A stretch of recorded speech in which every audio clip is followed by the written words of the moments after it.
Welcome to the Luna Award Series Tour. I am Bianca Sandoval, and I serve as your chairwoman for the Regional Hispanic Contractors Association. It is such a pleasure to welcome you to the San Antonio Tour.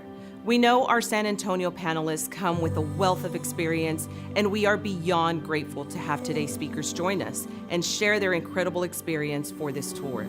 We would like to thank our corporate partner, Ferrovial Weber, and encourage you to engage with them on all social platforms.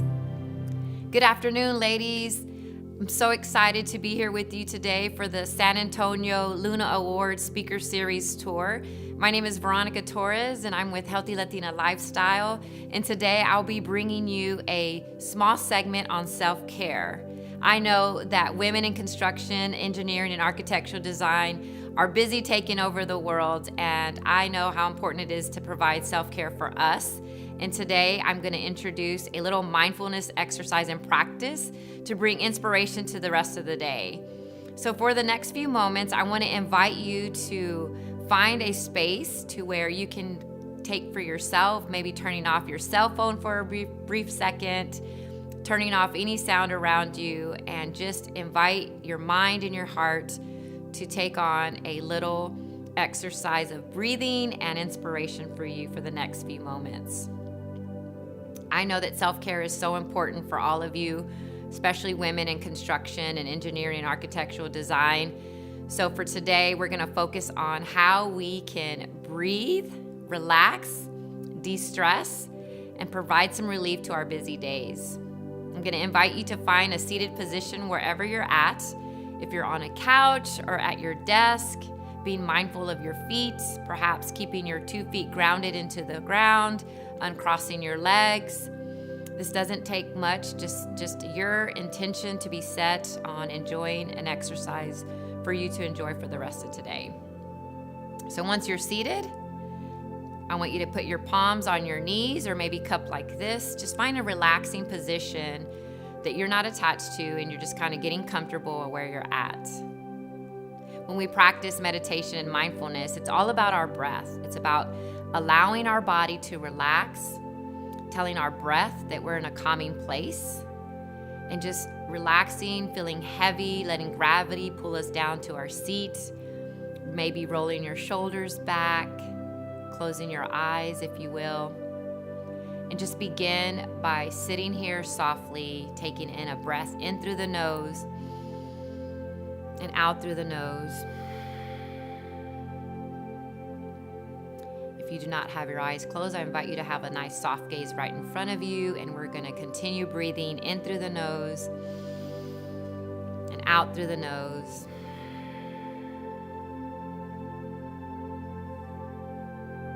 Breathing in through the nose and out through the nose. Allowing these thoughts that probably are going through your mind to just subside. Bringing your awareness back to your breath. I know it's hard for us to worry, not to worry about what's to come or what has happened. But just for this moment, just concentrate on your breath and the flow and the natural flow of it coming in through the nose and out through the nose. Now, as we're seated here all together in community, let us become aware of our surroundings. Perhaps you're in your office or your room or your living space. Begin to perhaps notice any sounds that you hear around you. Continuing on with your breath, breathing in through the nose and out through the nose. Relaxing with every breath. See if you can become aware of any sensations that your body might be feeling right now, any tension. Perhaps you can feel the temperature in the room on your skin, or maybe hear birds outside or cars driving by. Just become in tune with what you are feeling and what you hear right now around you. And maybe it's just your breath. Maybe you can only hear your breath and your heart beating.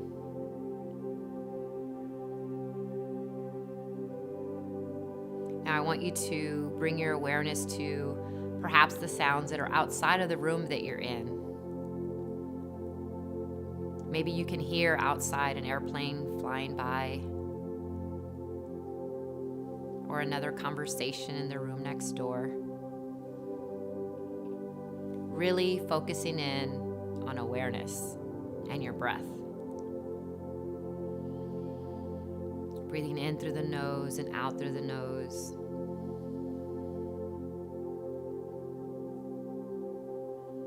Allowing your body to relax deeper in your seat.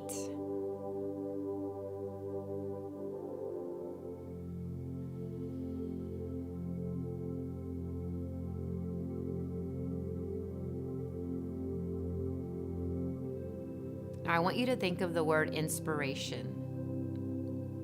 To inspire. What does inspiration mean to you? Is inspiration a conversation? Is it a person or an act of kindness? Just for the next few breaths, I want you to bring to mind moments of inspiration for you.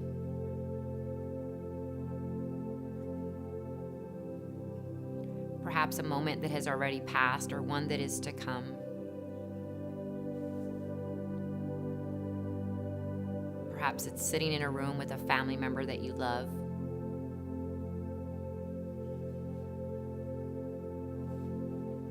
Does it come in a picture, a place, an idea?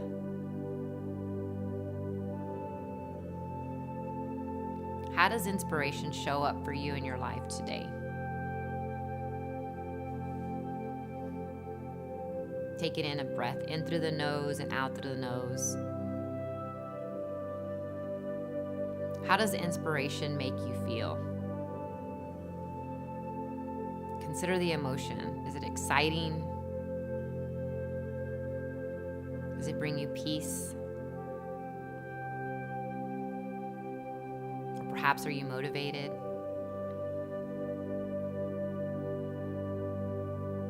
Does inspiration stretch you?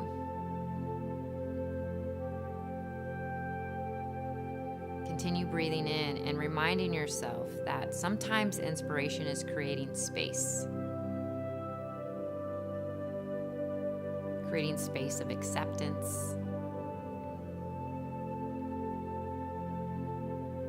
Perhaps of releasing something that's not serving you. For the next few breaths, just continue on with that inspiration in mind. How does it make you feel?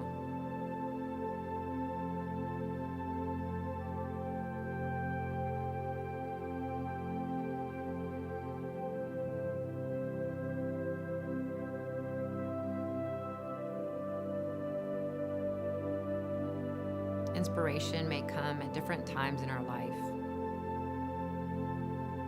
Inspiration comes from pain, from happiness, neglect. Let's try to find a way in our mind on how we can encourage ourselves to be inspired by everyday life, connection.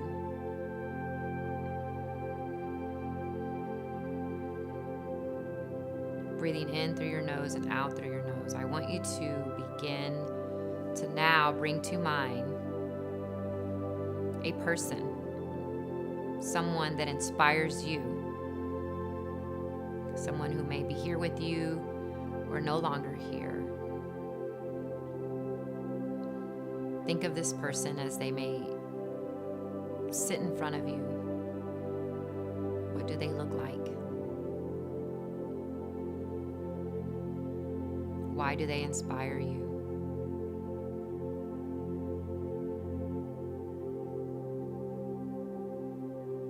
Begin to visualize this person seated in front of you. What would you tell them? How would you articulate your appreciation for their inspiration in your life?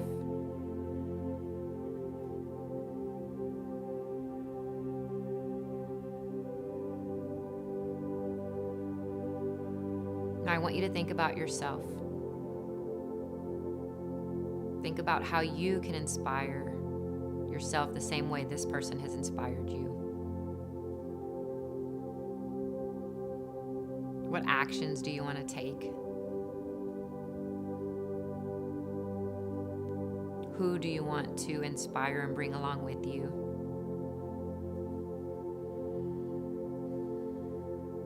And how do you want to inspire?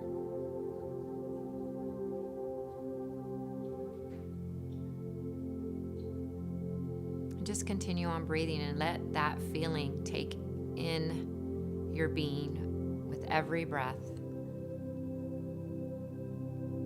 Allowing your body to feel any emotion of excitement or whatever it is that you're feeling when you think of yourself inspiring others. The joy, the peace, the love.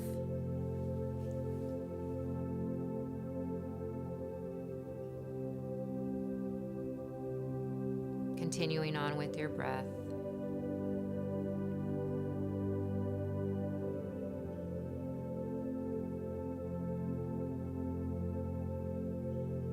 Now, let us set an intention for the rest of the series.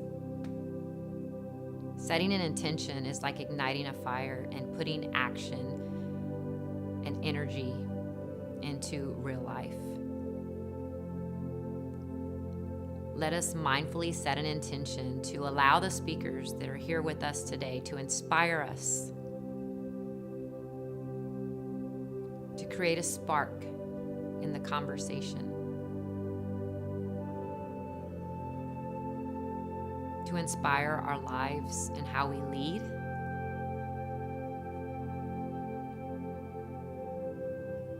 set an intention to accept the responsibility that we take on to inspire,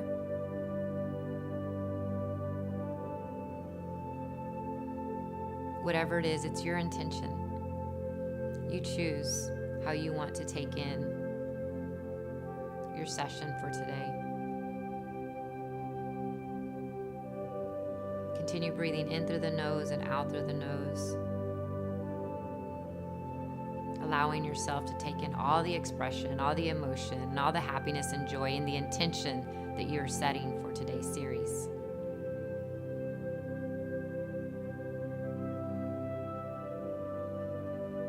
Now coming back, bringing your awareness back to the room that you're seated in, perhaps feeling a little lighter.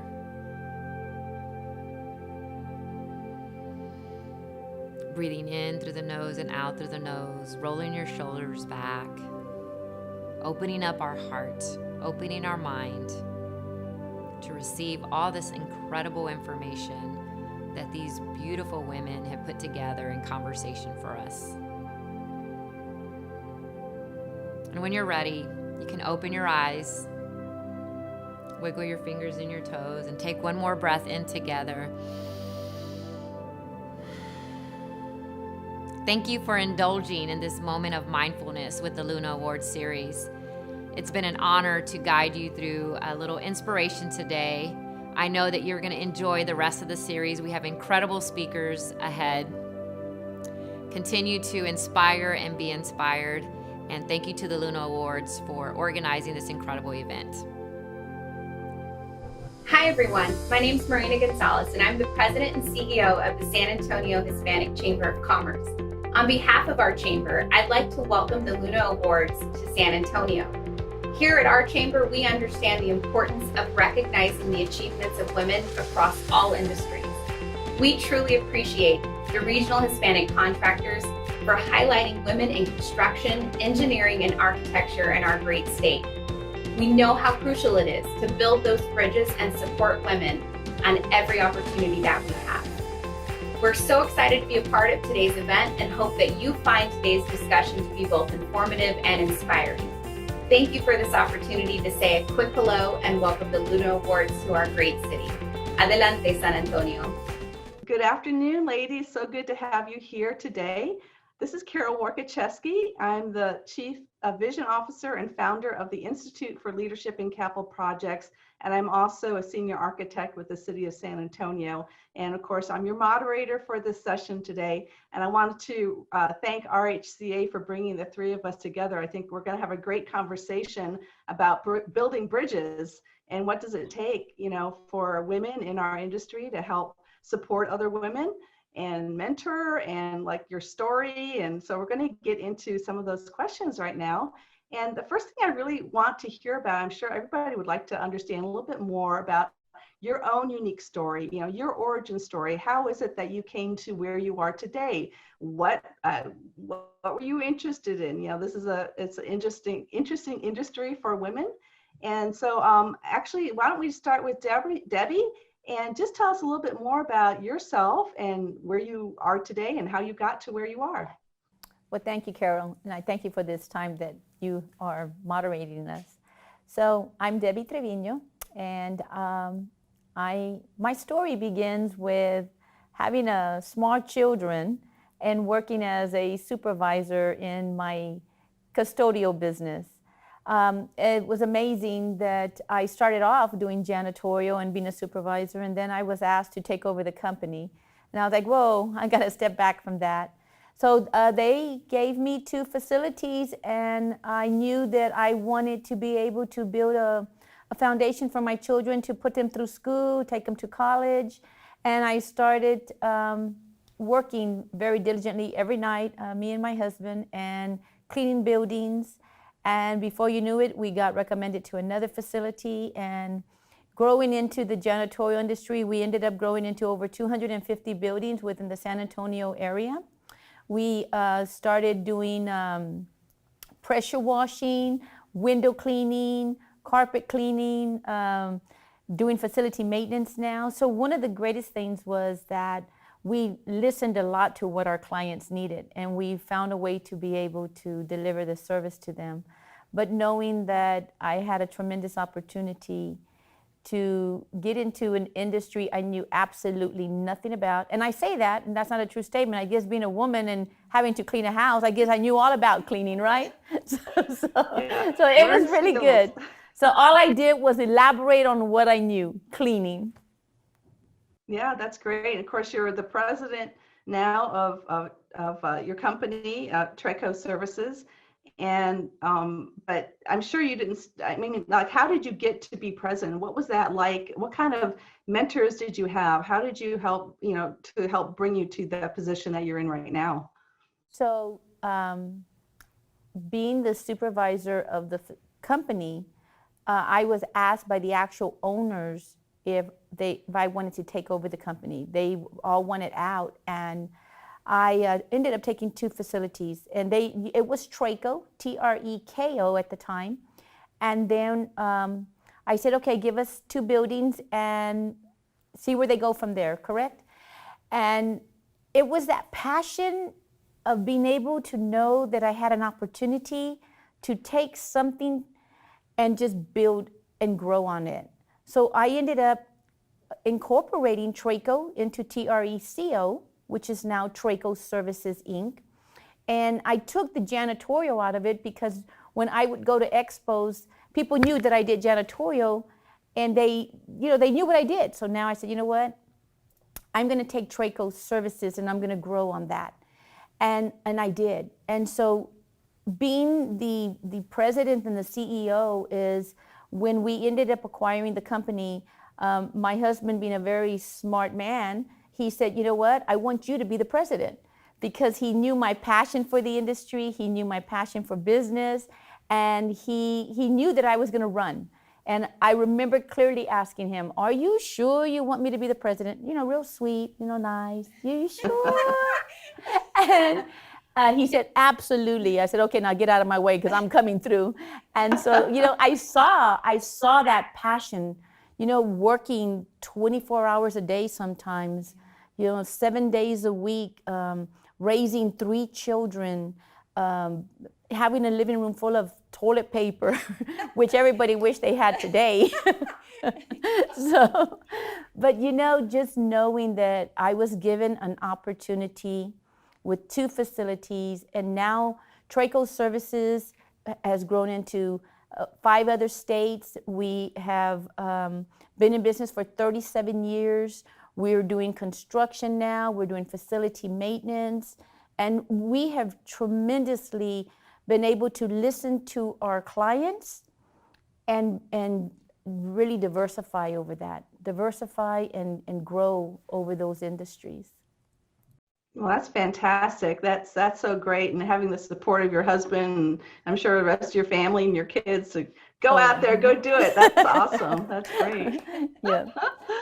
Well, Tanya, let's talk a little bit about your journey. Tanya Ragan with Wildcat Management. And we had a great conversation yesterday too. And both of you, I just really enjoyed getting to know you a little bit.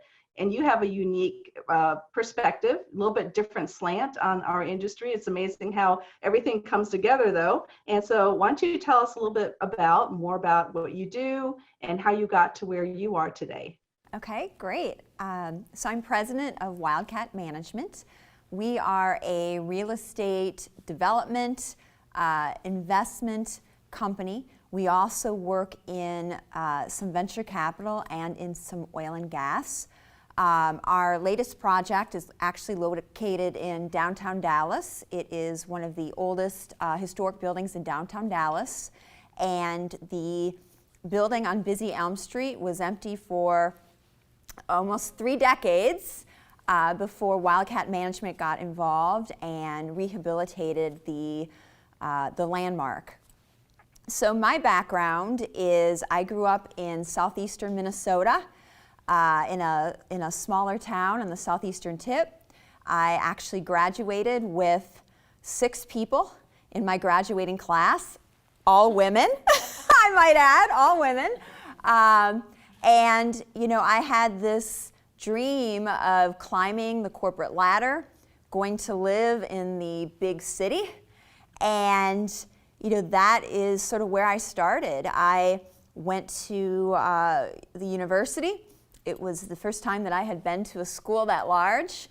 And I ultimately, out of college, ended up briefly in Dallas and then in New York City. And, I climbed my way in corporate America. I worked for a corporate turnaround that would hire my company to come in and reorganize, work through crisis management. And I kind of thought that was my place. And after some time and moving up within 3 or 4 different companies, essentially doing similar crisis management, I recognized that I was working my rear end off, traveling all over, hardly ever home, and maybe I needed to do that for myself. Maybe it was time to put all that energy and motivation into something for myself. So ultimately, I heard about the land of opportunity, Texas, and I had an associate who had moved out here that was working in the Barnett Shale at the time. They told me about all of the opportunity here in Texas, and long story short, I packed up my things, I moved to Texas, and I started my business. And that was in 2005. And initially, when I got to Texas, I was putting together oil and gas prospects. I was working with title. I was working with landmen. I was out, putting together interest and assembling acreage. And the natural progression from that was to move into real estate. So I did that for the course of probably 6 years and then moved into the real estate side. And over the last 12 to 13 years have evolved into the development side. So kind of sounds all over the place, but it was a natural progression, and the last several years have been very, very involved with downtown Dallas and with the revival efforts there. Yeah, well, that's absolutely fascinating, and congratulations on the success of both of you. And I know you're not done yet. You both got more to put together and give, so it'll be interesting to see how that all develops with your companies. One of the things that I'm looking for, building bridges and looking for, well, what, real estate and kind of cleaning, you know, they're sort of like, wow, where's the connection here? And one of the things I hear though is this passion, and you know, you both have talked about how hard you worked, how hard, you know, I mean, you were dedicated. You knew where you want, you know, you knew kind of where you wanted to go. Maybe not exactly, but you had a passion to move forward, to build yourself, educate yourself, to learn, to, you know, grow, not just to just be, you know, in one little area, but to grow. And so I wanted to dig a little bit more into what do you think it is that has helped to propel you and supported you to achieve what you have achieved so far, and maybe also then what might you need to progress even further in your businesses. Either one of you, Debbie, let's start with you. Okay. I feel that I love what I do. I love my industry. I love knowing that meeting the different people which have become my employees, to be able to teach them and to educate them and let them knowing that they're not just janitors, but even today with COVID today, knowing that there's a total different need for them, and being able to teach them what cleaning is about, disinfecting, sanitizing, making sure that we're touching everything. And it's amazing because being in the industry that I'm in and how much I love it, and being able to touch the lives that I've touched. I've had employees who have even come and said, hey, Ms. Trevino, we would love for you to see if you could help us open up our own business. Absolutely. Because there is so much out there, and there's so much opportunity to be able to be a blessing to other people who have a dream and who have a vision. And it's not just about holding it all into us and saying, well, no, they're going to take one of my buildings. It's about saying, hey, you know what? Give everybody that opportunity. I have 4 children. And so when I look at the seed that I sow into somebody else's lives, I am looking at somebody sowing that same seed into my children's lives. And I'm a firm believer in knowing that you do. Life is a circle, and it's going to make a tremendous circle on how you give and how you give back to the community, how you give back to people. And I see the way that's how my company has grown. Being in business since 1983 and not having no salespeople, I'm it. I do all the business development. So I look at us, how we've grown the business from 2 employees to over 500 employees, word of mouth, staying very faithful to when I say we're going to get it done, we get it done. And that has grown us. And so I am tremendously passionate about being able to even help other. So I'm a mentor for the city of San Antonio, and I mentor other janitorial companies. They couldn't find anyone that wanted to mentor them, and I said, I'll do it. And they're like, you will? I said, absolutely. We have been very successful helping 3 other companies become strong in their industry by leading them and guiding them and giving them the experiences that I went through, the falling down. And I tell them, if you fall, you're not allowed to stay down. You've got to get back up, right? And that's what it's about, you know. And because you want to take a risk as an entrepreneur, well, then don't give up, because you never know when that one opportunity is going to come and that door is going to open up. And that's the way I see it, you know, just never giving up. I never gave up. I remember one of my daughters, she told me, she says, you know, Mom, you fall so much, but you get back up. And, you know, in reality, that has made my children strong, because they see how aggressive I am in the business. And I'm grateful that I have one daughter that works with me, and the other ones are entrepreneurs. And it's so beautiful to see the strength you give back, not just to your employees, but to your family, your children, even my grandchildren. So, you know, that's important. So. Well, yeah, and being a great leader, as you both are, of course, you're modeling that positive behavior in spite of setbacks, in spite of stuff that happens, stuff happens, as we know.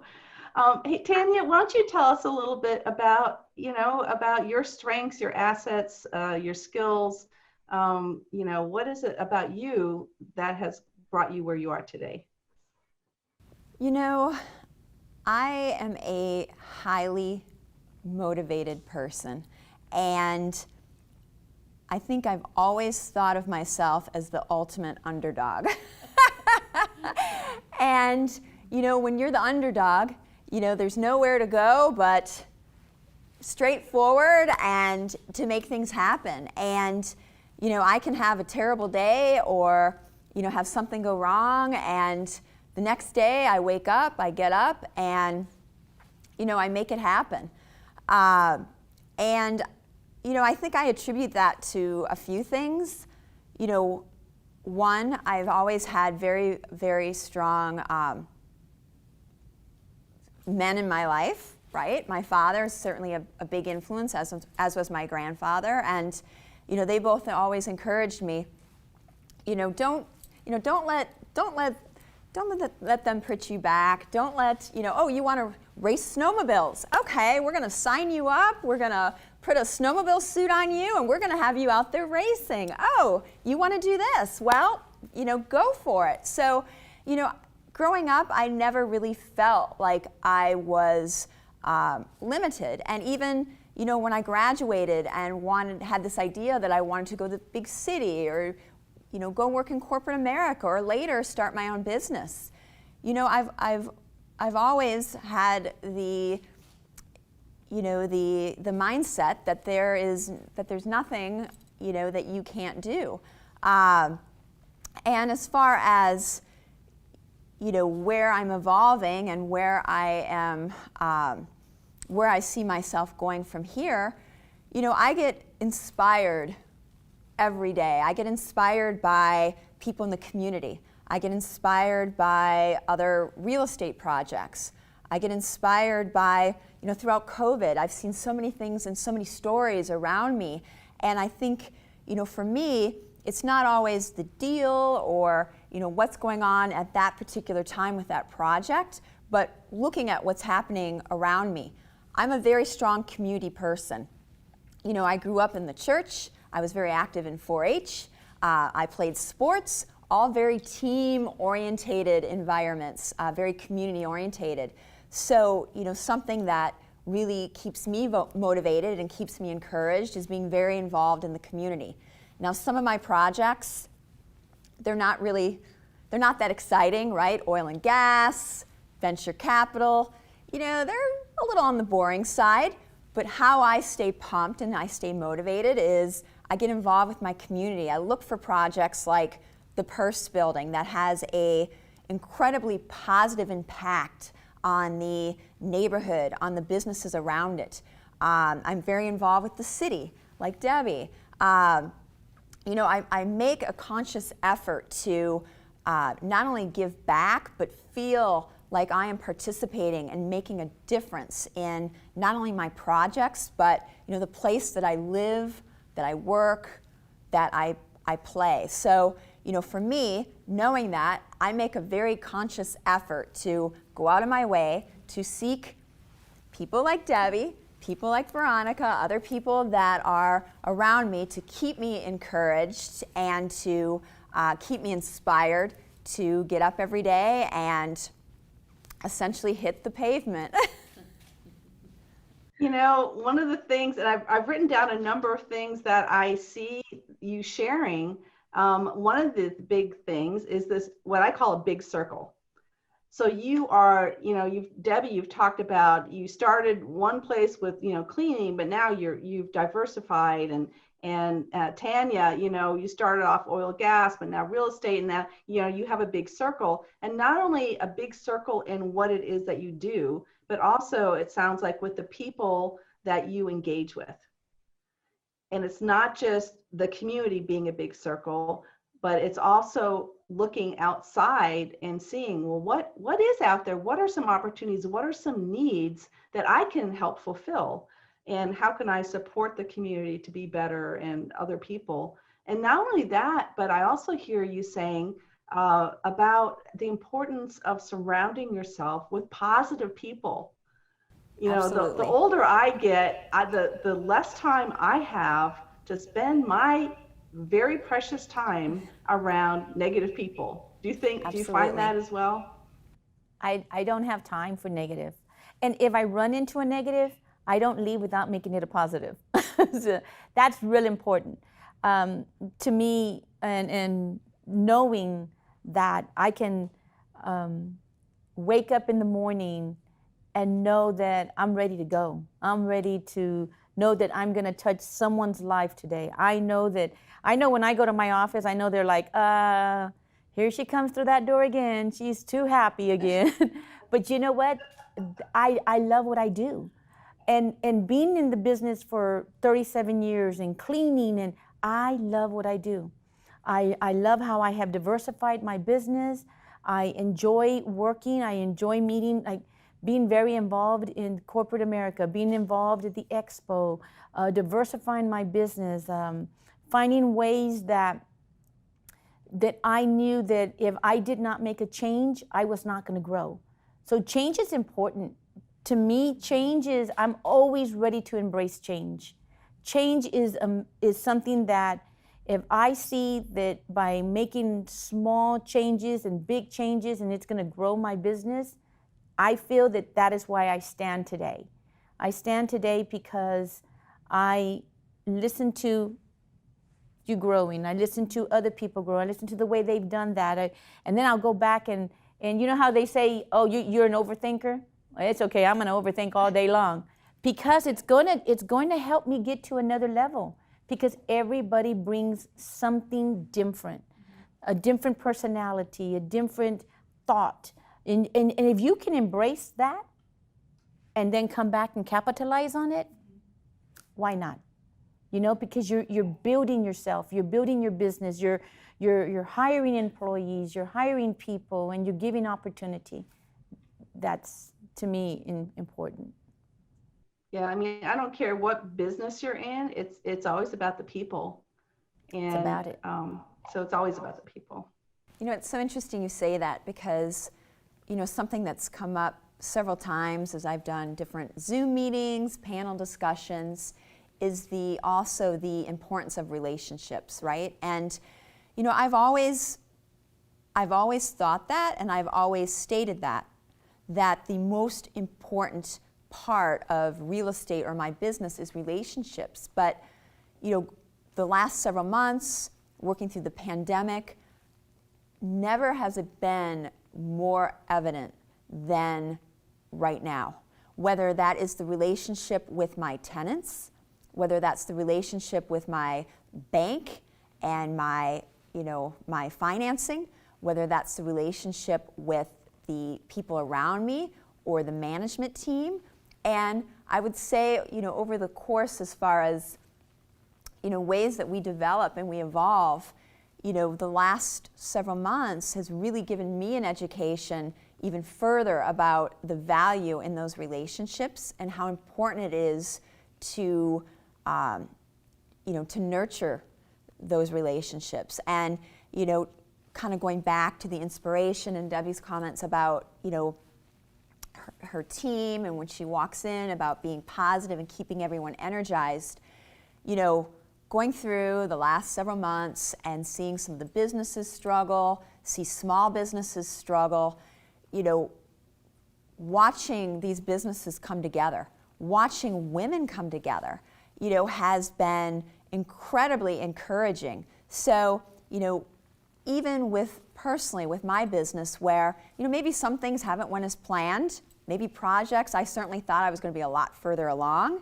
you know, getting a little bored with some things that I thought that was going to be over with, and I'm still involved, you know, but the shining light is, you know, the level of camaraderie and encouragement, I think has really, you know, helped me evolve and helped me pivot to a sense of acceptance too, of, hey, it's okay, this is where I am right now, and we're going to shift, and this is where I want to be 6 months from now, a year from now, and this is where I want to go. So do you think that, I mean, this COVID, the pandemic, it's been extremely stressful, on a lot of people. And I think particularly for women that have families and kids, and they're trying to balance, the stay at home, help the child learn, and trying to get their businesses done. And I mean, we all need so much support right now. And I'm just wondering, do y'all have some ideas about how we might be able to really support women, professional women, during this time? I mean, unfortunately, this could be a time that's not very good for women if they're climbing the ladder, so to speak, right? And then all of a sudden, boom, this thing happens, and they get knocked down. So I bet there's some things, some ideas that you might have to help us all support each other. Well, I have some strong opinions on this. I know when we spoke the other day, I voiced some of them. I think that the pandemic has been very, very hard on women. I mean, granted, it's been hard on everybody, right? But I think it's been especially a setback for women and for minorities. And on one hand, we have this, monumental occasion where we have a female vice president. I mean, how crazy is that, right? What a wonderful, glass-breaking event. And then on the other side, I'm surrounded by my peers, and I'm talking with some of my, female counterparts who I know have worked so hard to claw their way, if there's no other better term, claw their way to, the table, only to be, experiencing the setback of, let's be real, they're at home, you got the husband at home, you got the wife at home. Who's giving, right? Who's spending the time with the kids? Who's, making the meals? Who's, we like to think that everything's equal, but the reality is, we're finding out that, my female peers are struggling, and, where we're going to end when we come out of this, it's hard to say, but in my personal opinion, I do believe that it's been a setback. And, what I see as a recommendation, or how we can encourage one another is, in my industry, and yours may be the same, in construction and real estate, it's highly competitive. And it's highly competitive for women. The reality is there's not a lot of women in the construction industry, and sometimes women aren't the most supportive of one another. They've worked hard to get there, and maybe they think that there can only be place for one, or they have to, be territorial. And, for myself personally, I've always made a very, very conscious effort, especially for women coming up in the real estate industry and the construction industry, to stay involved. I encourage them to work hard and to try to find the balance and try to bring them to the table. And if there's anything I can say right now coming out of the pandemic, it's so critically important that we boost each other up and we hold each other up. And personally, some of my relationships have changed. There are some women, even in my industry, that maybe in the past we have different goals. Maybe we have a different style. Maybe we have a different even expectation, right? Where we haven't always necessarily been allies. Some of those relationships have changed. And, I can tell you the last, 2 months, 3 months, reaching out to some of those women and really using those women both, as a sounding board and a place to vent that is non-judgmental, that I can be, that I can let the shades down, right, and really share how I feel. And I'm not a whiner, I'm not a complainer, I'm someone that I have a peer that I can just be talking to someone completely non-judgmental. And the importance of really, really being less judgmental, being less critical, and really making that conscious effort to keep other women involved in the conversation and part of the circle. It's so, so important. Yeah, that's great. And I think, this patience that we've all kind of learned, even like, how do you use Zoom? We never knew how to do this before. Now we've learned, and and we've had to be patient with each other as we've learned kind of these new skills and things to do, and understand that, everybody needs support. Hey, Debbie, how about, do you have some final thoughts on how we can help support each other, especially now? I think one of the greatest things is to be amazing listeners. When we're dealing with balance and women balancing in their lives, because that's what we've always done, I think that makes us successful. It's made me successful. I've had to balance the husband, the children, the home, and then the business. And balancing is going to be tremendously important. And being able to be there for them, being able to hear. If I walk into a client because I'm doing either their construction or I'm doing their cleaning, and hearing that they have a need, that they need management, knowing that I know someone and being able to go, you know what, I'll get that taken care of for you. And that's important. It's not about saying, hey, let me recommend someone. It's about, you know what, we can take care of that for you. And reaching out, so collaborating with other business women and other businesses is what we're out there for. It's not just listening for us, but it's listening to collaborate and bring women together and making us stronger. Yeah, that's great. And and I'm going to close out our session today with the thought for people that are listening in right now and wondering, well, what can I do? And here's two really marvelous women that I'm sure would be happy to, support you. And, one of the things that we have to do as women also is to get out there and ask for help. Sometimes I think we don't tend to do that so much. And it's now, even more so now, is a perfect time to do that. And I want to thank both of you, Tanya and Debbie, so much. These are great insights. I really appreciated spending some time with you today. So with that, I'm going to close us out and wish everybody have a great afternoon and enjoy your life. Thank you. Hello, my name is Angela Berry Robertson, and I'm the Director of Diversity Contract Compliance for Ferrovia Construction and Weber. We are proud to be this year's presenting sponsor for the Luna Awards Speaker Series. As a past recipient of a Luna Awards, we want to congratulate all the nominees. We, again, Ferrovia and Weber, are proud to celebrate the achievements of women in construction along with the Regional Hispanic Contractors Association. Hello, Luna participants. We are live. Debbie and I just finished the earlier conversation, and we have moved over to kind of a more informal Q&A session.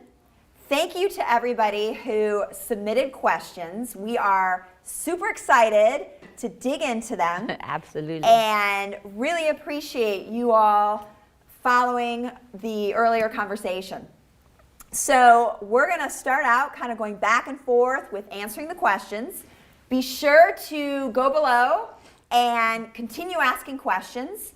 As we're going through, we'll continue to respond, we'll continue to answer. So keep the questions coming. So are you ready? We're ready. Ooh, here we go. Okay. First question for Debbie from the audience. Are you ready? I'm ready. Let's go. When did you first learn about collaboration with other women in your industry? Good question. Good question. Very, very good question. I've learned doing collaboration with other women probably about maybe 15 years ago. When I was getting into government contracting and looking at the opportunities that were out there, not just for me as a woman, but for other women. And then knowing that there was a lot of corporate accounts that if I didn't have the certification as a woman, then I needed to find someone that had it until I could get that certification. So don't allow yourself to not go after opportunities, because there's other women out there that might have that certification you might need at the moment, But while you're getting it, you can still team with them, you can still partner with them, and you can still go after opportunities together.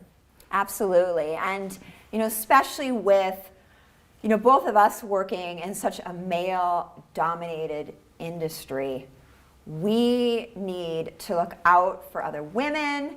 We need to have each other's backs. And at no other time, at least in my career, have I felt that more so than right now with COVID and the pandemic, of how important it is that we continue to cheerlead and push for helping other women. And collaborating with other women as well. Needing to collaborate is going to be very important for us. And being that, you're right, with COVID and so many other companies that are having to close their doors, if we know that, we can say, how can we help these women survive into the 2021s and the 2022s? And so that's what we do.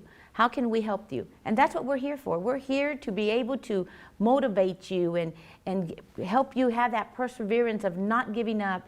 And sometimes we feel that balancing is hard, and it is. Being a mom, being a wife, being a business owner, it's hard. But you know what? When you have other women here to support you, you need to reach out to us. It's not a matter of feeling that you're not going to be accepted, or you're not going to ask the right questions, or maybe this woman is things that you feel like she's too, maybe she's too good or something like that. And I don't mean like too good. Let me rephrase that. I mean like you may feel like, God, you know what? She's got all her things together, and she knows what she's doing, and she knows where she's going. But at the end of it, we all started somewhere. We all had that same question. We all still had that same fear. But guess what? Some of us are just coming forward. Some of us are way ahead. And it's okay to go ahead and reach out to us. That's what we're here for. Reach out to us with our experience and our knowledge and our wisdom that we've gained. This is what we do with the younger women, the younger girls that are starting their business, our daughters, our granddaughters. These are what we do. Yeah. We lay that foundation down. Yeah.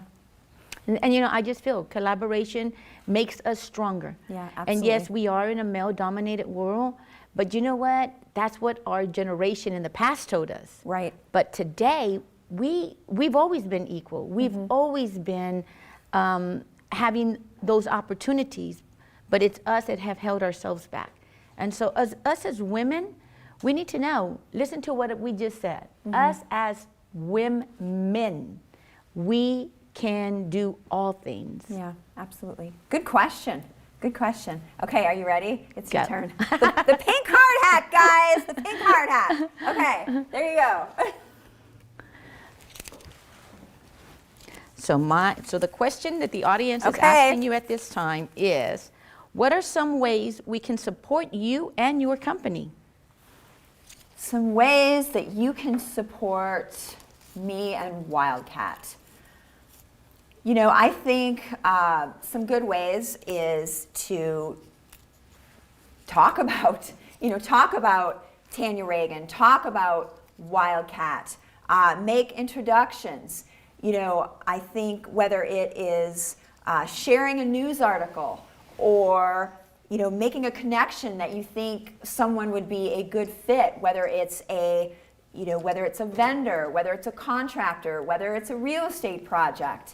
I think that often we discount how valuable even just a mention is, right? If you go on LinkedIn and you say, hey, congratulations, Debbie, I saw you just received this award, or you just got this contract, be sure to check out, Debbie and her company. Make the introduction. Hey, I just met this fantastic person who is a vendor, or who is a consumer that could have use for Debbie's product. I think especially with COVID, we were talking about this morning at my office, that we've been sort of tunnel vision, right? We've been so in crisis mode of, okay, what needs to be handled right now? We're kind of sticking our finger in all the holes and trying to stop the boat from sinking, right? That we've sort of lost touch a little bit with with those valuable connections and grooming those connections, and even some of the vocabulary and the language and some of the conversation, with making sure that we're making a conscious effort to stay engaged and stay connected. So the question was what you can do to support me and Wildcat. Talk about us, show up for us, follow us on all of our social media channels, LinkedIn, Facebook, Twitter, Instagram, all that. But more importantly, recognize and network with other women in the industry. I also make a very, very conscious effort to try to hire women for contracts on my projects. Our latest project, the Purse Building, it was a large commercial project in downtown Dallas. There are not a lot of female women in construction, and certainly not that are contractors. I really made a conscious effort to specifically look for vendors that were female-owned and female-run. And for a lot of those women, this was either a larger project that they had been involved in. In some cases, it was their first commercial project, but really, really trying to bring women to those conversations and to those projects to make sure that they are represented and given those opportunities. Now they have it on their resume. They have something to show for future jobs that they have now done these type of projects. So that is how you can help me, and also how you can help other women in this industry. Great answer. That very, very good answer, and that is exactly right. It's about being able to know when there's someone out there needing a service that you provide, and you being able to market that person as that person is marketing you as well. Absolutely. And so to go in there when you see someone has been awarded a contract, and just being able to, women supporting each other, being able to say, you know what, congratulations. It's not so much about one individual, it's about us building our circle of women, not just in construction, but in a lot of other industries. And right now, I think more women are stepping into construction, and if we can go ahead and market ourselves through the LinkedIn, through the Twitters, through the Facebook, showing up at the RFPs for site visits. And I know right now you can't because of COVID. Right. But there's a lot of things that they're doing. As a matter of fact, I'm going to be on a call tomorrow for a big opportunity, and it's not limiting me. I'm going to show up. I'm going to listen to the opportunity. I'm going to put my name on the bidders list for the RFP, and whichever way they're going to show us the job site, that's how we're going to build each other.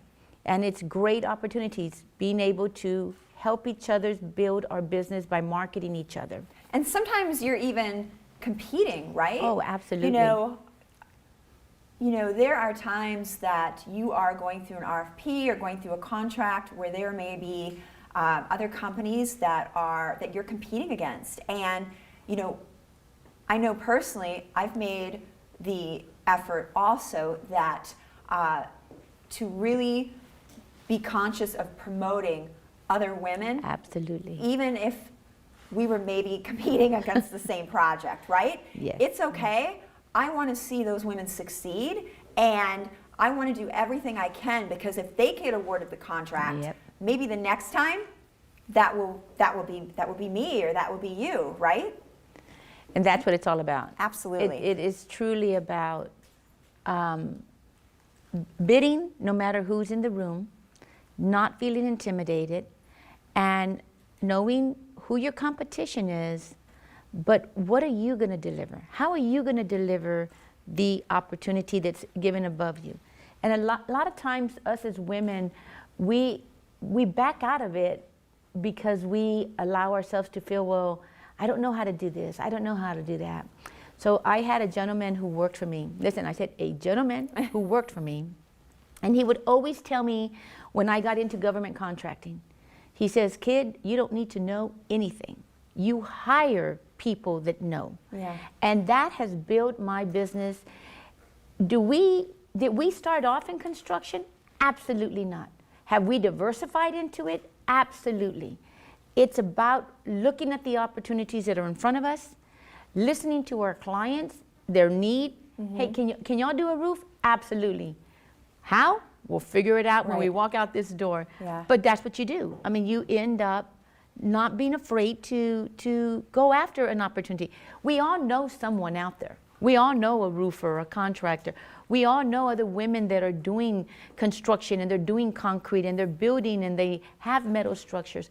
We all know someone. And mainly if you are in associations and you're going to the expos and you're meeting people and you're taking the time to build the relationships, it's not just building a relationship with the buyer, but building a relationship with other companies, other vendors, other entrepreneurs. It's about you building everything. You have to touch every aspect in order to be successful and to go where you want to go.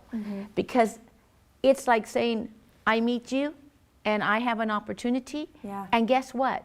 Do I do what you do? No. But can we team because I'm being able to bring something to the table? Right. Absolutely. And guess what? Now we're two women that have been awarded an amazing opportunity. And now guess what? We've built a relationship with each other. We've built a contract with each other, and now we're in business together. And that's Absolutely. the route we go in. We're able to continue to build ourselves with a team of another woman or on our own. But we're able to not be afraid anymore. Absolutely. And fear is good. Fear lets you know you're going in the right direction. Well, and fear is what keeps you nimble, and it keeps you learning, and it keeps you on your A game. I mean, fear, even with the pandemic, of working through all of the volatility, right? Waking up in the morning and okay, what's happening next? Exactly. In this business, every day is different, and that's why we love it. That's why it's so exciting. I mean, you can get up in the morning and think that you have your whole day planned, and you're like, okay, we're scheduled. It's an office day. We're going to catch up on all this. It's good. Then around 7:30, your phone starts buzzing, and your whole day has Upside down. now changed, right? And that's what makes it so darn fun and so exciting.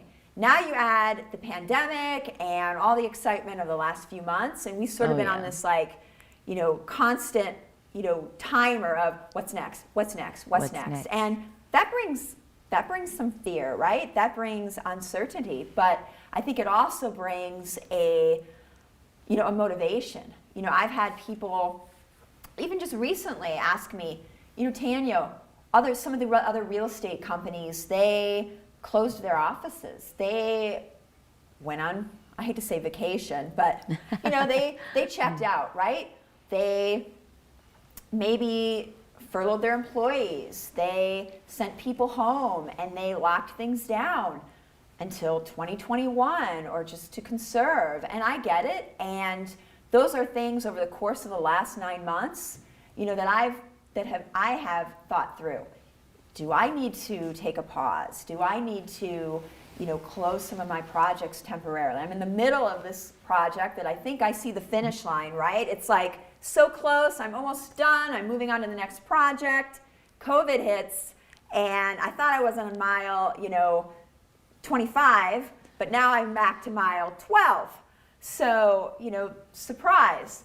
But, what I decided was, in order for me to stay motivated, in order for me to stay on track, for me to keep my A game, I'm all in. And that's my personality. That's the way I approach my business.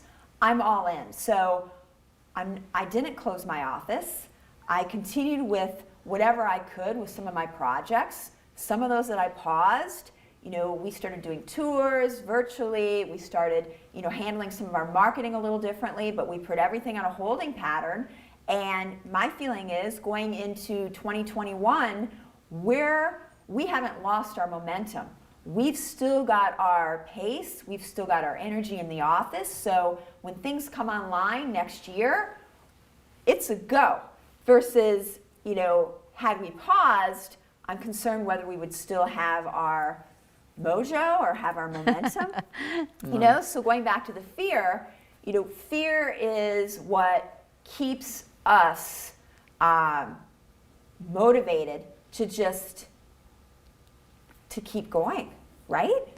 Yeah, sometimes fear will handicap us as women, but it has to be something very temporary. It has to be like a 1-minute thing. And then you've got to find that inner energy in your spirit and in your soul to be able to know, you know what? Okay, I'm done. I've got to go after this. I've got to try this. And you know, so yes, I'm in the cleaning industry, so you know, COVID has been it's very busy for us right now.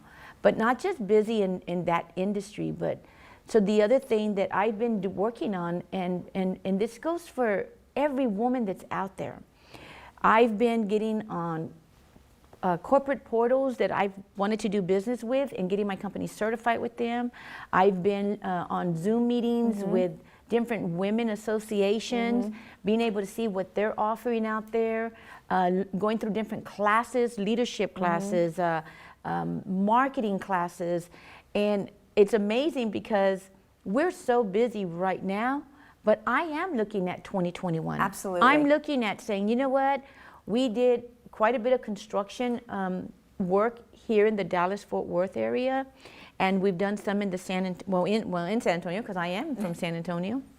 But you know, I'm preparing myself for 2021. I'm preparing myself for 2022 because of those opportunities that are out here. And in San Antonio, it is a hot market right now, women. Get out there. You've got all these Air Force bases, Lackland, Randolph, Fort Sam, that are out there with RFPs that are setting jobs aside for WOSB through the SBA. There are great opportunities for us here, right here in San Antonio. A lot of commercial construction that's going on. Construction has not stopped here in San Antonio. If you get in your vehicle and you drive around, San Antonio is hot right now. And there are opportunities. Don't want to go after just $1 million contracts. Go after something that's going to help you build your foundation. Okay, I want to make sure we get through some more questions. Yes. I know we're on a time.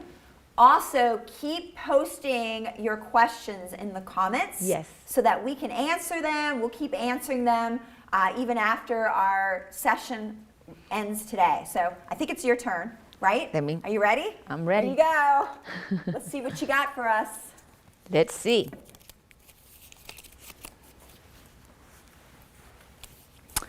What advice would you give other women who are in a male-dominant field and need to expand their network? What advice would I give other women? Oh, so that question's for me. Okay. Yes. What advice would I give other women who are in a male-dominated field and want to expand their worth? Well, for one, I would say you have to have confidence in yourself and not listen too much to all the chatter around you. I think for women, you know, we can get very pulled in, especially when there's not a lot of other women in that space of negative talk, right? You're sort of in uncharted territory, and you know, when you go to these meetings, maybe you're the only woman, or maybe you're bidding on a contract and you're the only woman. You know, you really have to not care what other people think, I guess. It kind of ends up You like know, that. if there's one piece of advice, especially that my father always gave me, it was don't listen to other people, follow your own gut, follow your own intuition, and if you hold yourself to everybody else's standard or everybody else's critique of you, you hold yourself back from where you're trying to go. So the advice that I would have for women that are trying to get into a male-dominated industry is, one, look for other women, you know, people like, you know, Debbie, to ask questions, to mentor. I would also say show up for things. You know, one of my favorite sayings is the most important thing you can do is show up.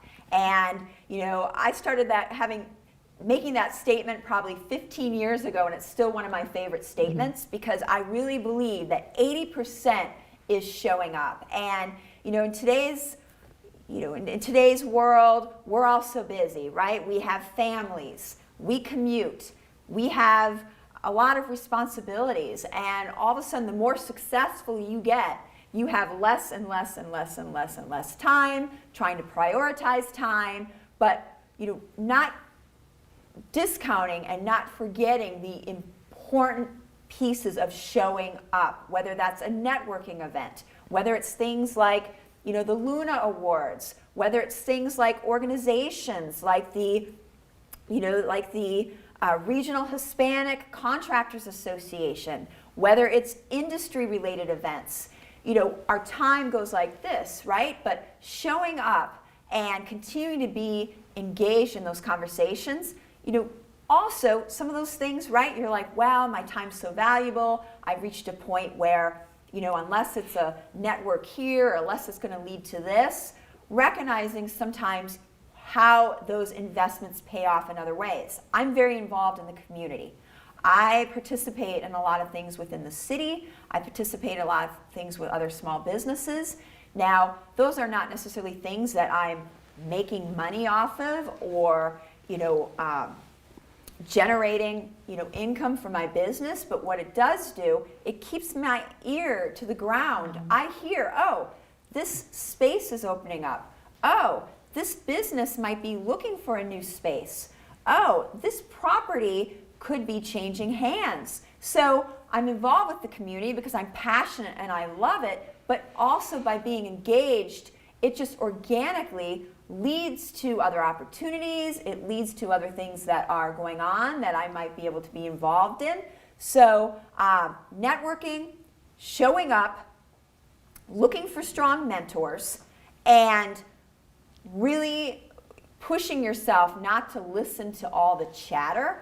Listen to your inner voice. If you feel like starting your own business, if you think that there's something that you want to expand on that people are saying, well, you know what, that there's already too many people in that space. Maybe you think that you bring something that's different or you offer something different. Listen to your own gut, and you've got to be your biggest cheerleader. I mean, you've got to be your biggest cheerleader. That's my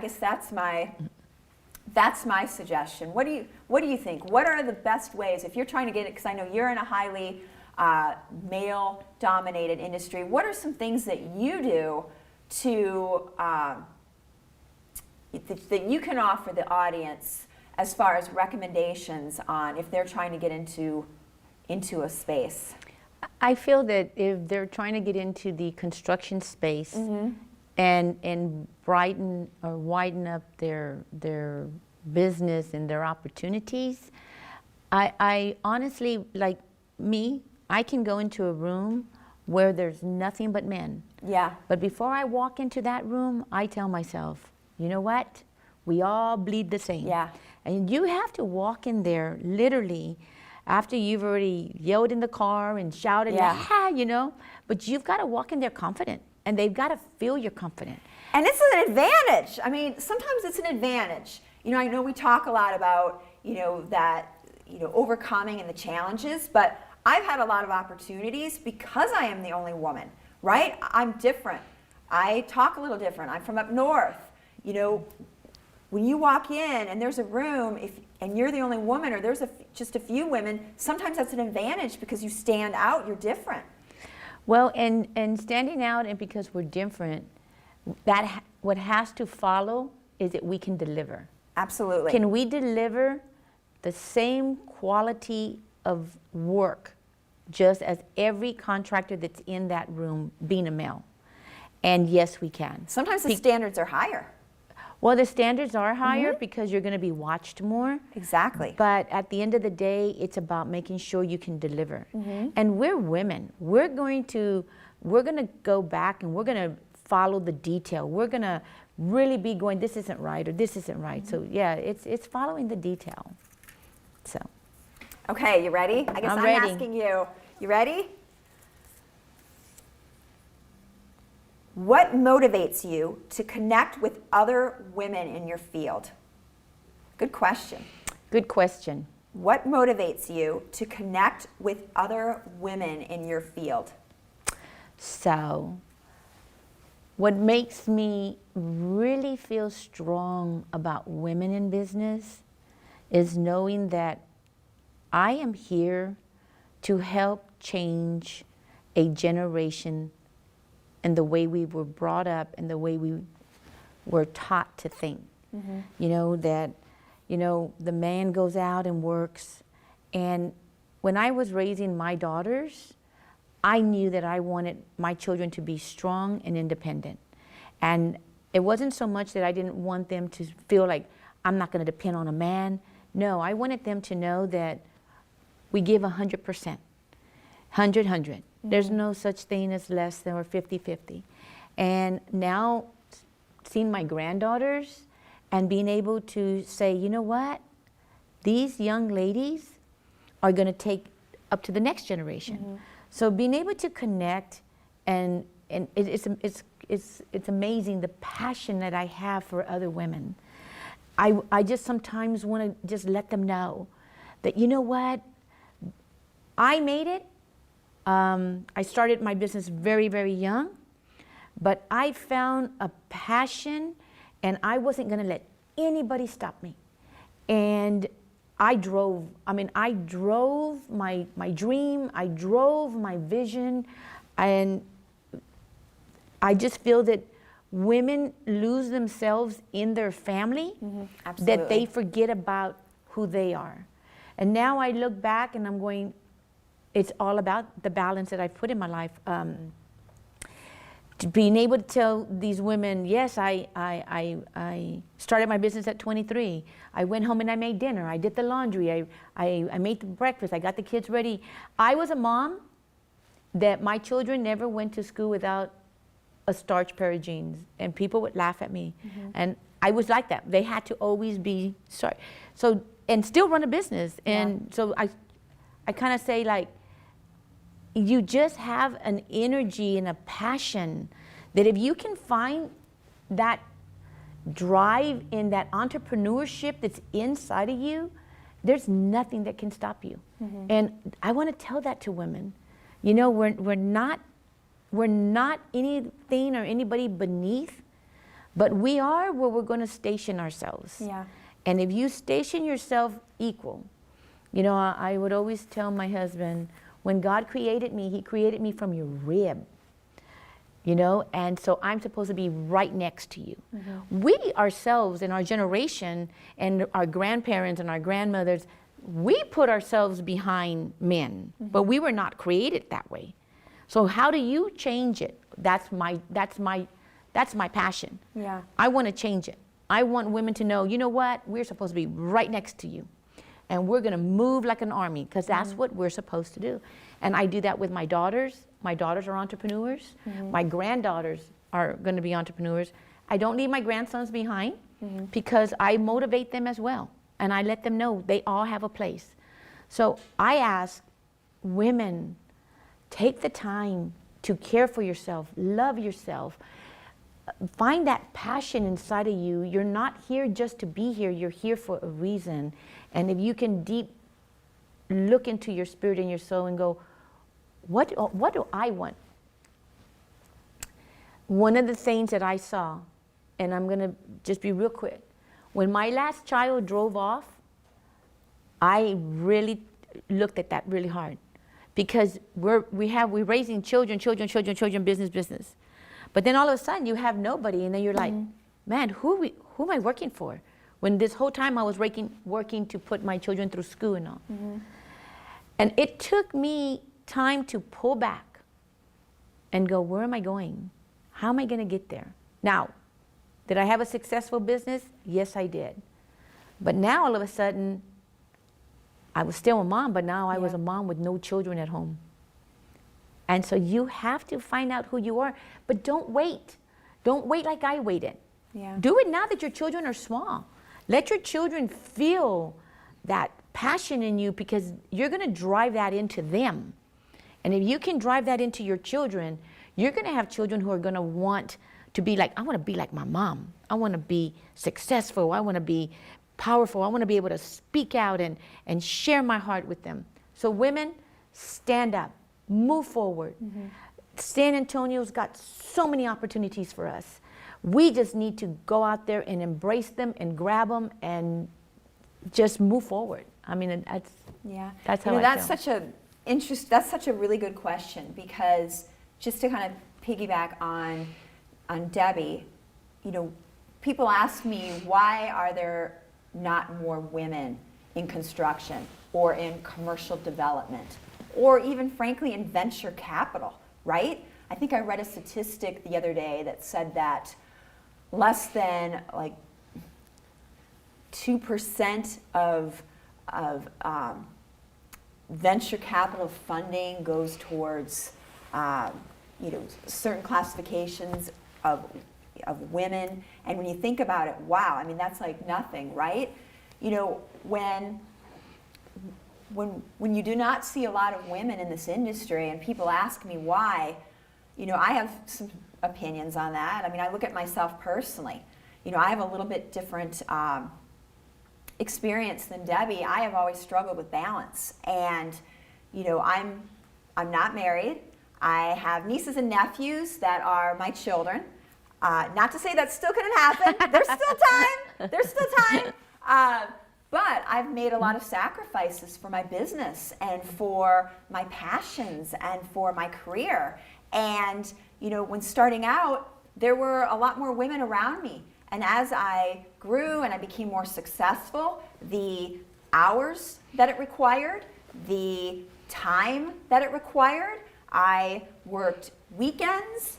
I had to put a lot of, I had to make a lot of sacrifices to make my business successful. And I think that's why you don't see more women in this industry, just because of the demands. There's a lot of demands on us. Yes. But those Okay, are whose turn is it? It's yours. It's my turn? It's Okay. your turn. I'll try to be short so we can keep them going, because I want to make sure we get through some more questions. And please continue to ask the questions. Yes, keep commenting below. Keep the questions coming. I know we're trying to crank out a few more so we can get to a few more of them. What mentoring did you receive in your career? What books or tools do you recommend to women entering the field? So this is kind of similar to the earlier question. Again, just showing up, going to events, listening to podcasts. I read a lot. I tend to read a lot in the cities that I'm trying to gain business. So right now I'm trying to attract tenants and attract relocations from California. So I'm reading Los Angeles, I'm reading San Francisco, I'm reading Silicon Valley. I'm trying to do everything I can to get to know that market, because I'm trying to attract them. So reading, listening, showing up. Okay, I'm going to get to another one here for Debbie. We've got, how have things affected you during COVID, and how do you practice self-care during this time and community care with the people around you? So how have things affected you during COVID, and how do you practice self-care during this time? So because I'm so involved in COVID and being able to provide the safety for the facilities and homes, I take this really, really serious. One of the things, I don't worry about who doesn't have a mask on. I worry about, I keep my mask on. I make sure I step away. I don't walk in somewhere and go, worship mask. I don't do that, because if I can take care of myself, then I can take care of you. Right. And that's important to me. If I wear my mask and I disinfect my hands, and I'm constantly doing that, then I am doing what I need to do by being proactive and taking care of you. Right. And I can't tell you, COVID is something that is not going away. And it's something that if we don't take care of ourselves, then we can't take care of others. And so it's something, the foundation that I put down. Even when we're around my family and my children, we were just around them, and even my grandchildren, all of them, to the smallest, wears their mask. Right. And that's important. We will not be around you if you do not have your mask on. That's my family, because it's important. And it's about us taking care of everyone, making sure that we're doing our part. And that's all it's about. Just do your part. And so Right. COVID has taken my business to a tremendous different level, but me knowing what and how it attacks us is why it's very important that I stay safe, because I want to continue to grow my business. Absolutely. So, yep. Absolutely. Okay, I think this is the last question. So we're going to wrap things up after this. Last question. Do you want me to ask that to I you? think maybe we'll both try to hit it. Okay, let's do it. Okay, you ready? Oh, this is a question for you. Oh. Okay, you ready? How do you identify women's groups in San Antonio to connect with? And how do you pursue those groups? So I join every association that I can join, woman or no, not woman. Being a part of the Hispanic Contractors Association is very important. Being a part of all the chambers, just meeting other women there, and supporting them is by showing up. Showing up, being able to know that I'm going to touch someone's life there, and I mentor other women. I mentor other young women and in their business, because we currently right now are a mentor for the city of San Antonio. And so that is one of the things I stay very involved in what I can do for San Antonio and help building the business there and the associations and being able to get involved. And if I don't get involved, I wouldn't be where I'm at today. And so involvement is everything. For me, it's everything. So just wrapping up, let's talk really quick 2021. Any last minute thoughts on ending out the year, what you're doing to kind of maybe mentally prepare to close out this year, look into next year, thoughts? The greatest thought I can say is that I am aligning myself and forecasting construction opportunities for 2021 and into 2022, because it takes that. Yeah. So I'm taking care of my business now, and I look at it and I do a countdown, because I know that now, here we are, what is it, the 10th? Yeah. No, 11th. it's the 11th. Yes. And I'm saying, hey, you know what? We've got to have only 20 more days. Yeah, You know, I that know. everyone goes, Countdown! well, here comes Christmas. I'm like, well, I'm still thinking. Yeah. And I'm still making sure that I'm setting the foundation and preparing myself to move into 2021. Yeah. So I'm literally right now putting a plan and go in place, and having that plan to be able to say, this is where I'm going to hit the ground running on January the 2nd. It's like I'm ready to charge. Yeah, I'm with you. I mean, I am so excited for 2021. It's like, okay, it's almost like a do-over, right? In my business, from Thanksgiving through January is usually very, very quiet. February comes and it's just like, okay, things are back in business. And last February, we were rocking, we were rolling. I mean, things could not have been better. February is a do-over. So I am so excited for 2021. I can't wait. Even like cranking out these last few weeks, it's like, okay, talk to me next year, right? I mean, we're going out with our marketing. We're turning our projects back on. I'm hiring.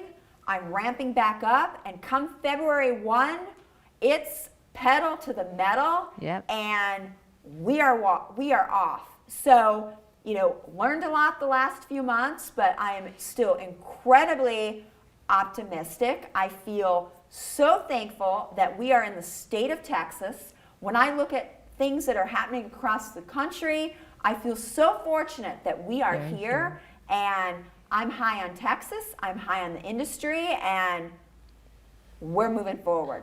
It's the only way to go. We're moving forward. So this has been great. Very, very good. And we want to thank all of Thank you women that are out there. Thank you. Continue with the comments. Keep putting questions in. Follow us on social media, and we will see you next year. Next year? So thank you, everybody. Thank you so very much. Hi, everybody. I'm Kamisha Mason, and I'm excited today to get everyone excited about another year of Luna. This year, we are recognizing two key categories, the Outstanding Business Advocate of the Year and the Established Service Firm of the Year. With me, I also have Maricela, and I'd like for you to introduce yourself as well. Hi, everybody. My name is Maricela Gonzalez. I am representative of the board Hispanic Contractors Association. Hola a todos, mi nombre es Maricela González y yo represento a la mesa directiva de los contratistas hispanos de la construcción. Now, there's one big difference between these two categories. The established firm must be owned by a woman, and that person must own at least 51% of the business. The Business Advocate Award is open to everybody. We look forward to recognizing all of our nominees and our winners on December 17th at our annual Luna Awards. Please join me in thanking our Luna ambassadors for hosting today. Luna Speaker Tour. This event could not happen without your support and leadership. Thank you everybody for the support.